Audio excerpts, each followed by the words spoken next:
Hi, this is Ms. Vestito, just here to talk about microevolution. This is our second to last video. So there's one more video after this for Unit 4, and then we'll be done with all of the videos over Unit 4. So we're going to start with just kind of talking. This should be a little bit of revision from what you covered maybe in grade 10, at least at the very beginning, and then we'll add a little bit more to it than what you learned in grade 10. So we're going to start by talking a little bit about microevolution. So we've already defined microevolution as the change that occurs in the allele frequency of a population, but doesn't result in a new species. And so one of the drivers of microevolution is natural selection. And so this is just a pretty simple diagram, little sketch note for you of natural selection of some beetles. So here's some beetles, and we have variation in this population that's really important for natural selection to occur. The other thing that's important is that the population should be large. Obviously, in the picture, it's not large, but we're going to make an assumption that this population is large and that there is variation in the population. So the variations are the green and the brown beetles. There needs to be some sort of selection pressure. And so this selection pressure here are that these birds are eating these beetles. And so that's a new selection pressure to the population.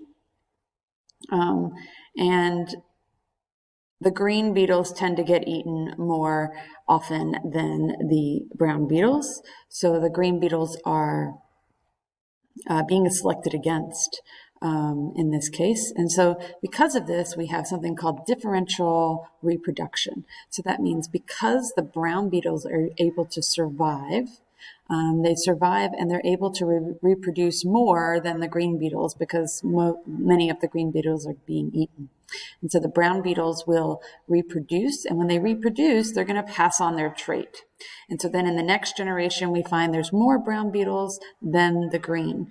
And then over many generations, we could find that if the advantage is great enough, that the brown would become the most common in the population and the green beetle would be very rarely seen. And so with natural selection, it's important to note that the allele frequency in a gene pool, remember that a gene pool is all the genes in a population. And alleles are those different variations of a trait. And so the allele frequency in a gene pool can be positive or negative. So that means that things can be selected for or selected against. And so when we think about this peacock, these the larger these feathers are, that's being selected for in terms of for mating behaviors. And in this case, these moths are being selected against because they're getting eaten by birds because they can be seen and they're not camouflaged. So with natural selection, we would have three types of natural selection that can occur. The first one is stabilizing. So as we look here, stabilizing means as we look at the variations, so in this case, these are different size eggs, and the smaller clutches of eggs may result in no viable offspring, but if there's a large clutch, meaning a large number of eggs left at once, that maybe they would be malnourished and they wouldn't be fed properly. And so the selection here is stabilizing in that the medium-sized clutch is the one that is selected for. And so we call this stabilizing selection. So over time, especially if there's not enough food, those large ones will be selected against, and large clutches, and the small clutches, because they can't keep each other warm, there aren't enough of them, would be selected against as well. And so that leaves that medium one to be selected for, and that's called stabilizing selection.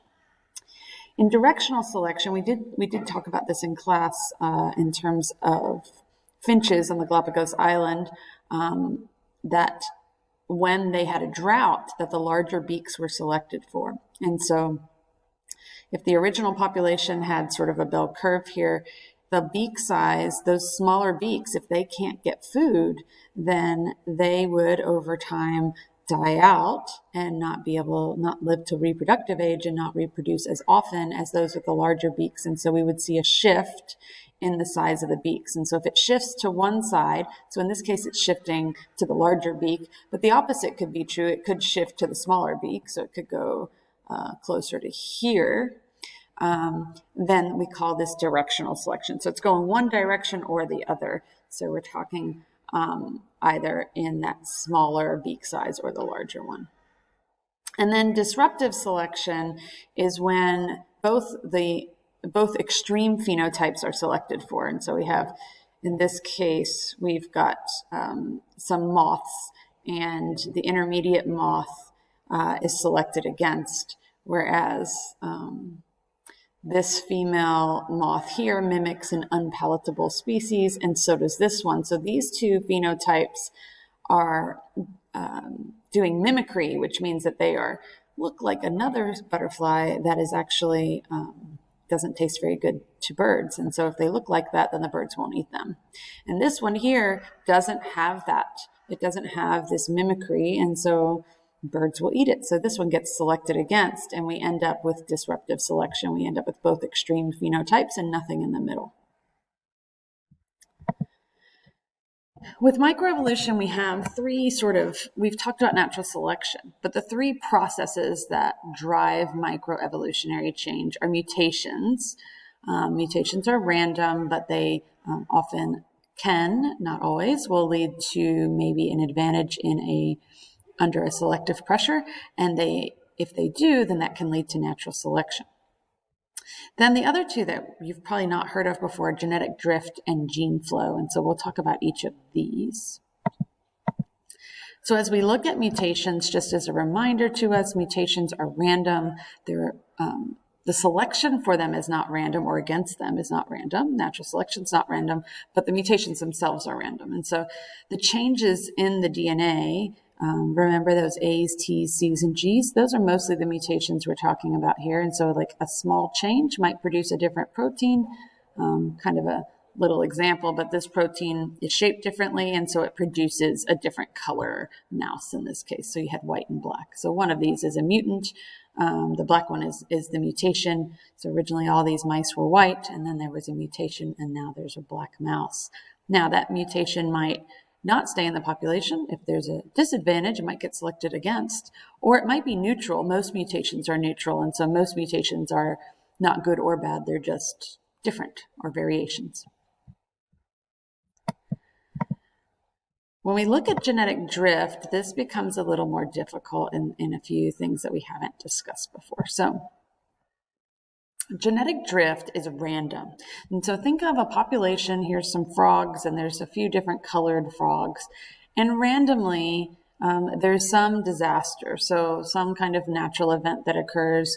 And so a natural disaster, it could also be habitat fragmentation or something like that, but some kind of disaster occurs. So in this case, it could be like someone drives over 3 of the frogs in this population, but it just so happens randomly that all 3 of them were the brown frogs. And so now the brown allele has disappeared from the population. So we call that, so the only ones left now are the gray and the green ones, and they can pass on their genes. Variation in this case is decreased. And so we have less genetic variability in the population now, but it was by random chance that occurred. It was not due to natural selection. This can lead to 2 different things. So it could lead to a founder effect. So if genetic drift, an extreme example of genetic drift would be, let's say we have these population of beetles here, and randomly just a few red ones are transported maybe by a ship or whatever onto an island where those beetles haven't existed before.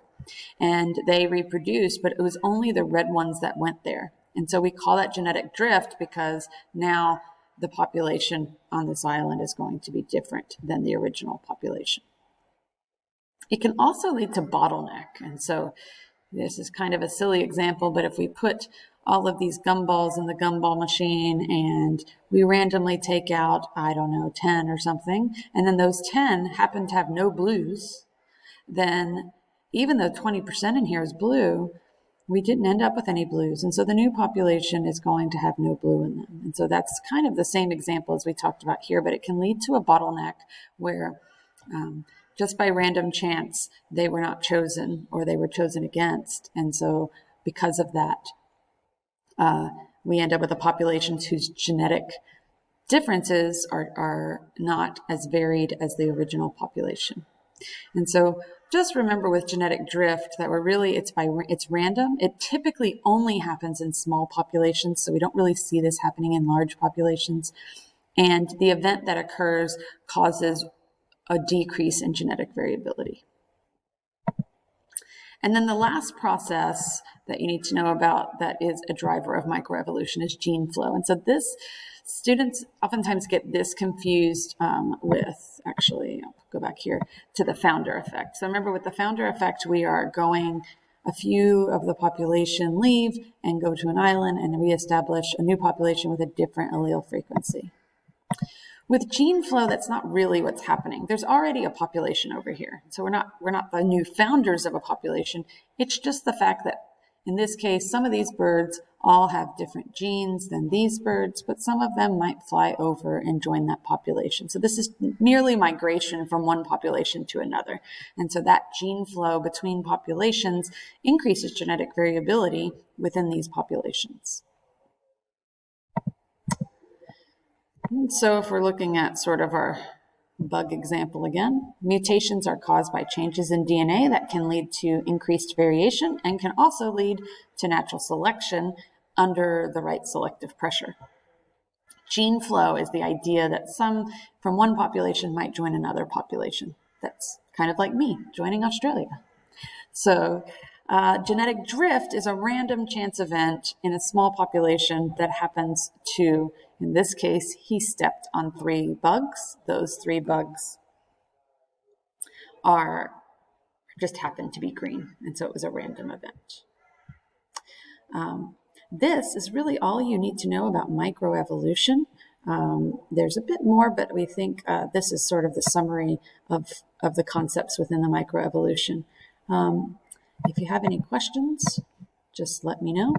Feel free to contact me and let me know if there was any of this that still doesn't quite make sense. I know we've talked about some of it in class, so hopefully this won't be too hard of a video for you to take sketch notes over.